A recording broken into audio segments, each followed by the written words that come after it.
You're listening to Orlando Credit Union's On the Money. I'm your host, Kaylee Green, and today I'm joined by Orlando Credit Union's lead loan officer, Omar Rosario. Hi, Omar. Hi, Kaylee. How are Good you? morning. How are you doing today? I'm doing great. I am so glad that you're here. I think we're talking about a really important topic today. We're going to be talking about how we at Orlando Credit Union are actively integrating multilingualism into our credit union space. So before we dive in, give us a little bit about your background working in the financial industry. Okay. Well, my name is Omar Rosario. I've been with Orlando Credit Union for around 11 years. In the financial world, I've been over 25 years. Wow. Yeah. So you have experience. I come from banks, from the bank industry, and this is the only credit union I have worked for, and I have stayed there for a reason. Really? So you said you come from banking, and now this is the first credit union you've worked for. What is the difference that you've seen in the two? Well, I mean, the biggest difference that I have seen is in the banks, they all care about giving you a good service and everything, but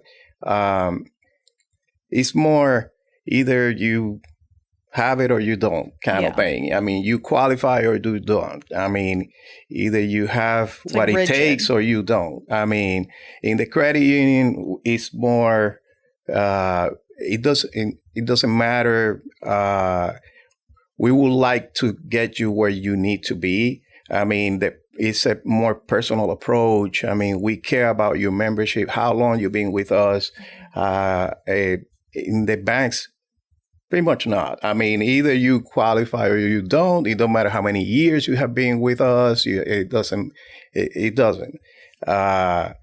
So we have in the credit union products for everyone. I mean, the people that might not qualify. I mean, we have products to get you there. I mean, when the banks don't care about that. They just care about you at the moment you qualify. I mean, or you don't. Yeah. I mean, the credit union care about get you there. Mm-hmm. I mean, if you don't qualify now, okay, so you don't qualify now, but we're gonna get you there somehow, some way. I mean, and there's plenty of I can give you plenty of examples that I have where I have done similar things like that. Yeah, that's the theme that I've noticed within, asking people, oh, what do you like about being at a credit union? A lot of times they say I have that personal connection, whereas like you were saying at a bank, it's very rigid. It's very you either qualify or you don't. Sorry, I know that you've had a loyalty to us for 25 plus years, but it's very cut and dry. Where I feel like that's the word. Yeah, it's very cut and dry. At a credit union, it seems like it's definitely that relationship that's there, which I think is so important. Especially when you're even talking about multilingualism. Like if you're coming into a credit union and you speak Spanish, you want to be able to feel comfortable walking in and saying, is there somebody that I can talk to? So I think that's so important as well. So let's jump into that topic. I know that's kind of what we're focusing on today. Florida is such a melting pot, especially Orlando. There are people from all over that kind of come here, Orlando, Miami, Tampa, places like that. So obviously we have so many people from so many different backgrounds.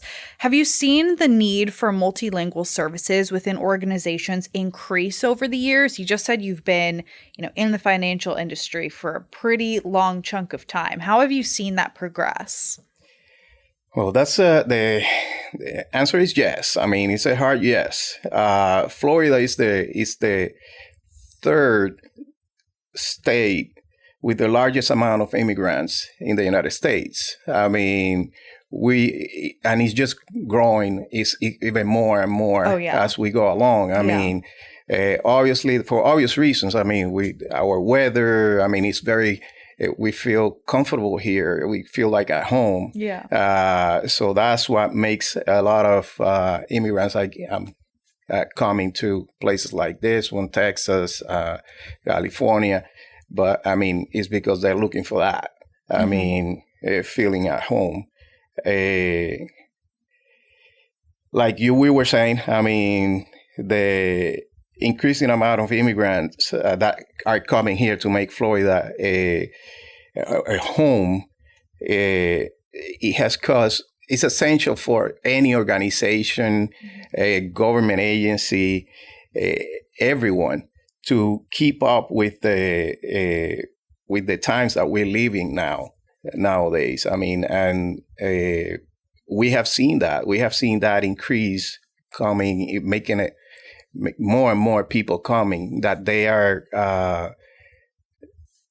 that they don't know our systems. They don't know how we operate. They don't know how to build their credit, how to finance a car, a house, how to get there.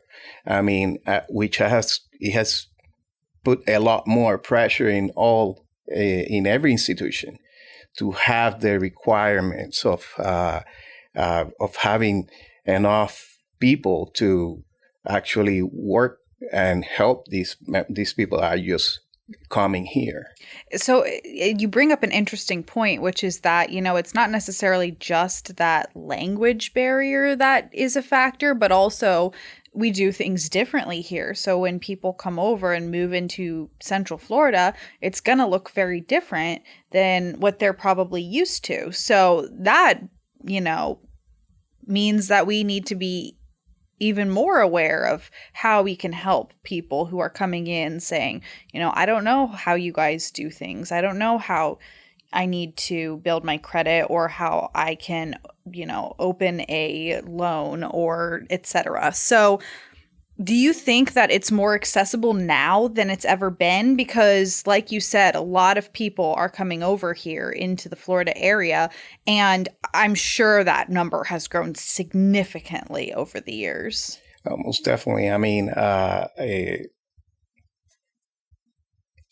know for a fact that it has changed. I mean, it has improved quite a lot. I mean, I remember back in the days, I mean, when I came here the first time, over 20 years ago, I mean, to Florida, I mean, simple things like, for example, that in our heritage, I mean, we use both of last names. I mean, father and mother. I mean, and we used both last names, and it's so curious that when I came here, I had so many problems with my last name. Oh, that's with so my interesting. last names, because I went like, I was like everyone else. I mean, every Hispanic person. I mean, we were using I was using both of my last names, and they took my father's last name. They put it like a middle name, and then my mother's last name, my son's last name. I end up like, there was a time that I end up like just saying, "Mom, I love you," but I mean, your last name gotta go.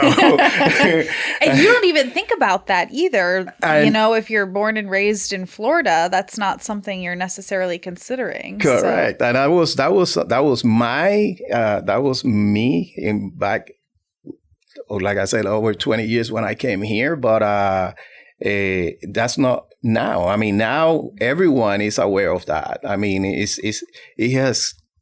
has improved so much. I mean, that all these immigrants that are coming now here, that they're using both last names. I mean, we are aware of that nowadays. Yeah. I mean, you don't have to go through that. We have a lot more.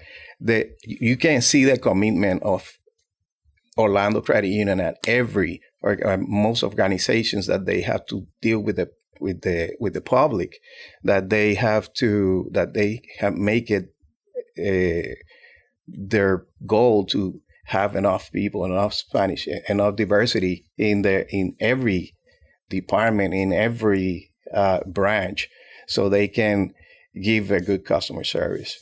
Yeah, absolutely. So how does Orlando Credit Union ensure that language barriers don't hinder access to banking services for people who are non-English speaking members? Obviously, you mentioned there are always those differences, maybe just culturally with the last name, or maybe just not knowing exactly how our banking services work here. But if somebody comes in and English is either not their first language or they haven't learned English yet, how are we coming alongside those members and really helping them, make those steps that they need to make financially? Our president, Suzanne, she has a good understanding of the necessity and the responsibility that we have with this increasing amount of immigrants coming to Florida. And we had these conversations. I had these conversations with her, and you can see how Orlando Credit Union has diversified so much. They have made a goal of diversifying and having enough people in every department that they can, not only the branches. That if you call you can have someone that speaks Spanish in our call center. If you have to if you have to make a payment over the phone, or you have to call to our collection department, that there's someone there that is going to help you, that is going to explain to you what is happening. Because most of the time, a lot of these immigrants, they do speak the language, but it's not the same. It's not, when you're talking about money, you want to feel comfortable. You want to know what is it that you're doing. What exactly is happening. So it's important to us to make people feel comfortable, that they can feel comfortable enough to talk in their language, in our language, and we can actually approach them in the same way. Yeah. You bring up such a good point, which is that money and finances are so personal. So you want to be able to feel like you're talking to somebody who you trust and who understands you and who connects with you, maybe on a level outside of finances, So I think it's really important that we're having people in our branches that you can come to and feel comfortable with and feel like you can talk to them and feel like you connect with them on a deeper level. So how does Orlando Credit Union ensure that multilingual members feel valued and welcome within our institution?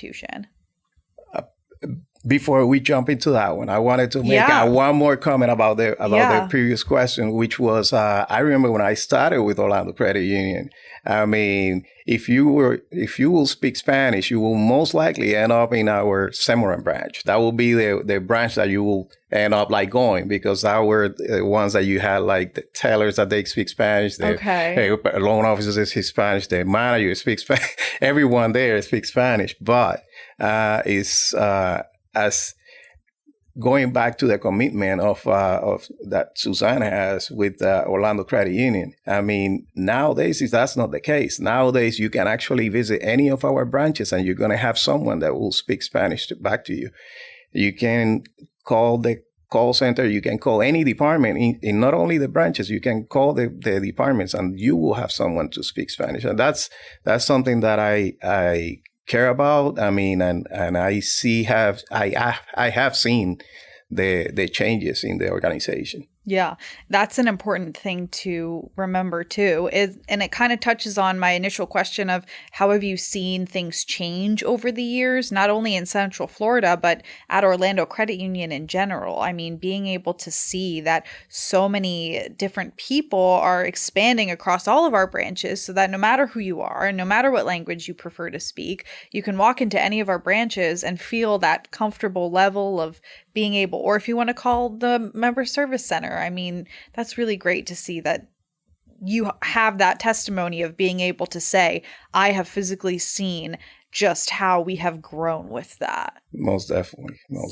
So we'll go back to my initial question of how we work to ensure that multilingual members feel valued and welcomed within the institution.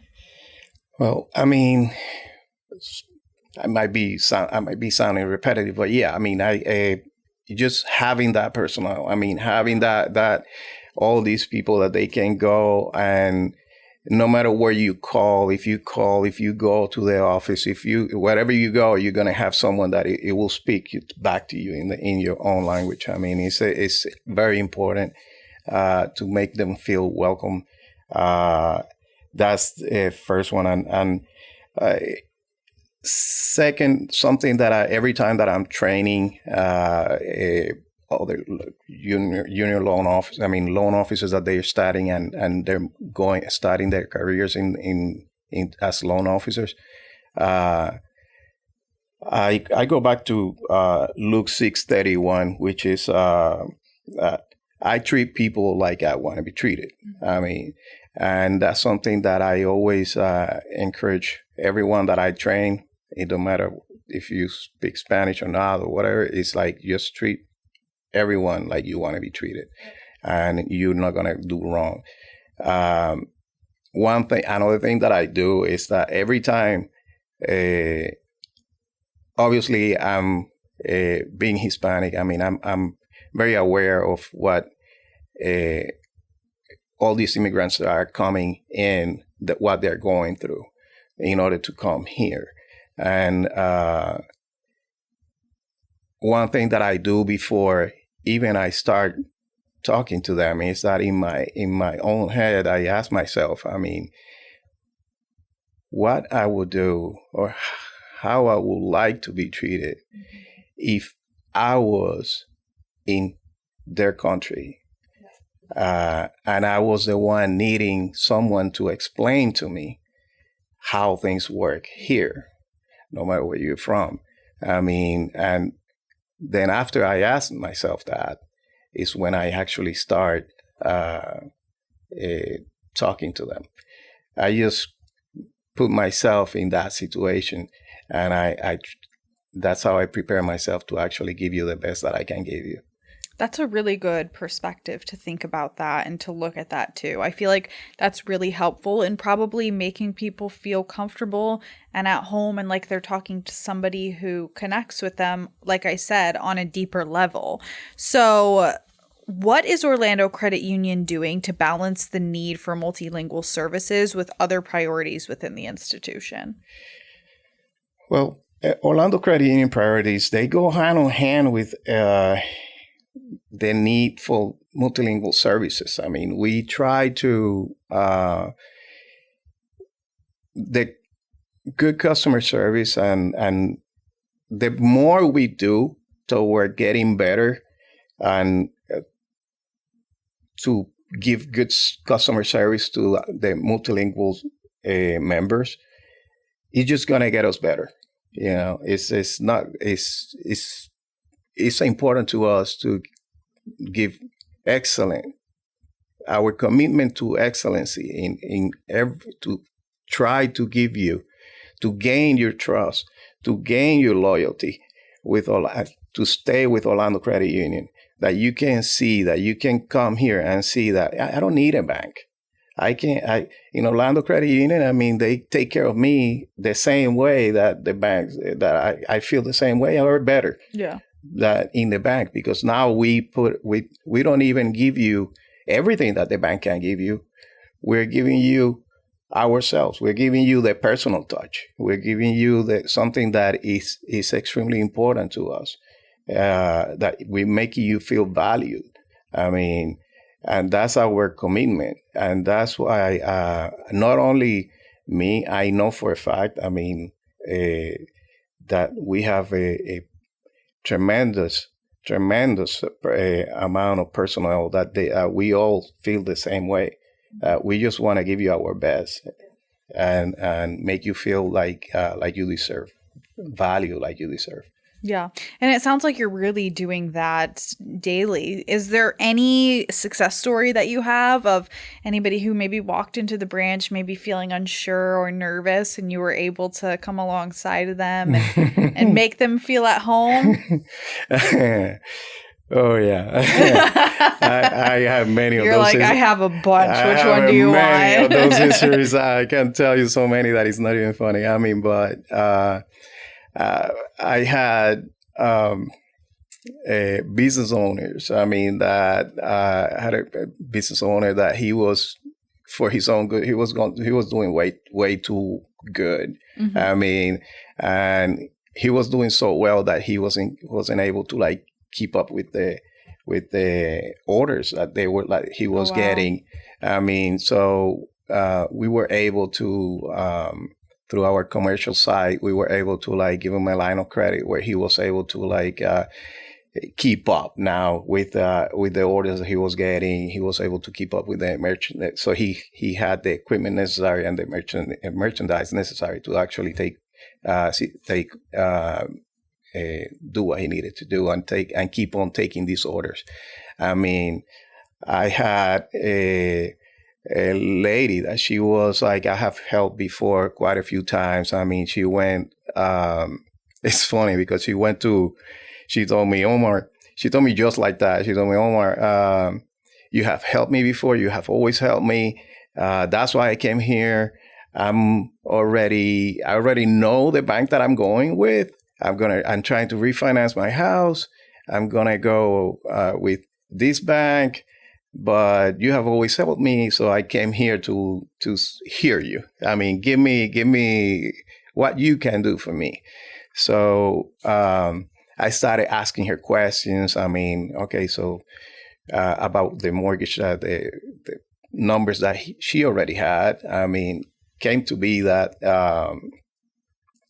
she was, I found the closing costs a little bit high, and I make a little bit more questions. I mean, I went like, I asked her like if she was like actually paying to bring the rate down, and things like that. And she was like, no, I'm not sure, you know. And I asked her like, they should have given you like a good fair estimate. Do you have that? I mean, and she said, hold on, let me go to the car. I have that. Yeah. So she went to the car, came back. Sure enough, I saw the points there. And I go like, well, this is how you were able to, this is what they're doing to you.